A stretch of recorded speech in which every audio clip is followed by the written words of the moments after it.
이번에 다루길 내용은요. 평소 이 뺑소니 사고를 가끔 있게 됩니다. 뺑소니 사고인 경우에 있어서 실무적으로 피해 보상이 어떻게 이루어지는지, 어떤 식으로 구제를 받을 수 있는지 한번 다뤄보도록 하겠습니다. 통상 이 뺑소니 사고라고 하면은 오유불명 자동차에 의한 사고 이렇게 봅니다. 근거가 되게 되면은 이 뺑소니가 안 되겠죠. 근거된 자가 종합보험에 많이 들어있다면 종합보험에 해당되는 보험회사에 보험 처리를 하게 됩니다. 그렇지만은 근거가 되지 않는 상태에서 보유자가 불명한 상태에서 사고를 입게 된 경우, 이것을 우리가 보유불명 자동차의 사고, 뺑소니 사고, 도주사고 이렇게 명칭을 합니다. 뺑소니 사고에 있어서 구제 방안은 자동차 손해배상 보전법에 보면은 뺑소니 차량의 피해자는 정부보장사업이라는 혜택을 볼 수 있습니다. 정보정 사업에서는 책임보험 한도 내에서 보상이 됩니다. 피해자가 부상을 입었다. 그럼 부상 책임보험 상해급수 1급에서 14까지 해당되는 최고 1급 3천만 원까지 한도 내에서 급수별로 치료비에 대한 보상을 받게 됩니다. 그 다음에 만약에 부상 정도가 심해서 상해가 발생했다. 그러면 상해급수 1급부터 14까지 해서 1급 1억 5천만 원 범위 내에서 보상을 받게 됩니다. 사망도 마찬가지입니다. 사망했다면 책임보험 1억 5천만 원까지 사망보험금 내에서 피해자가 입은 실제 손해에 대한 범위 내에서 인정을 하게 됩니다. 이처럼 정보보장사업으로 해서 뺑소니 사고는 책임보험 범위 내에서 혜택을 볼 수 있다. 아시겠죠? 자, 그렇다면 책임보험만 혜택 볼 수 있느냐? 그 외에 다른 어떤 혜택 볼 수 있는 법적 제도가 없느냐? 있습니다. 자, 그것이 무보험자 상해보험 제도입니다.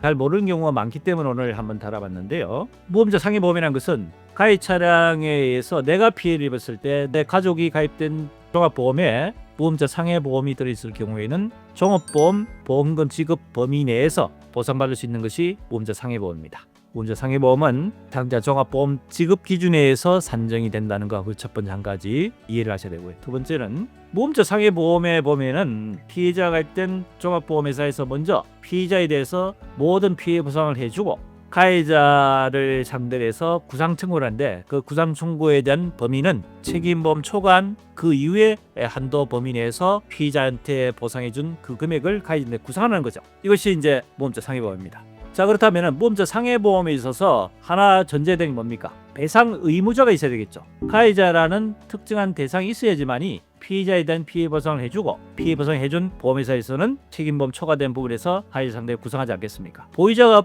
특징되지 않는 보유불명의 뺑소니 사고인 경우에 있어서 무보험자 상해보험을 처리한다. 이해하기 조금 쉽지 않을 수도 있습니다. 뺑소니 사고인 경우에서 어떻게 가해자 특정할 수 있느냐? 나중에 근거가 된다면은 그거는 당연히 가해자 특정이 되겠지만, 근거되지 않는 경우에 있어서는 특정되기가 어려울 수 있겠죠. 하지만은 무보험자 상해보험에서는 보유불명자, 그러니까 뺑소니 차량의 사고인 경우에 있어서는 어차피 근거가 되지 않았을 뿐이지 가해자라는 사실 자체는 이미 확정이 되기 때문에 도주 차량의 사고인 경우에 있어서는 배상 의무자가 있는 것으로 간주를 하게 된다는 것입니다. 아시겠죠? 가해 차량이 사고를 했을 때 비록 영원히 검거되지 않는 상태에서 그대로 사건이 종결된다고 하더라도 이미 사고 자체가 가해자가 있는 것으로 특정하는 것으로 보기 때문에 배상을 의무자가 누군지는 모르겠지만은 배상 의무자가 있는 것으로 간주를 해서 무보험자 상해보험으로 처리를 해준다 하는 겁니다.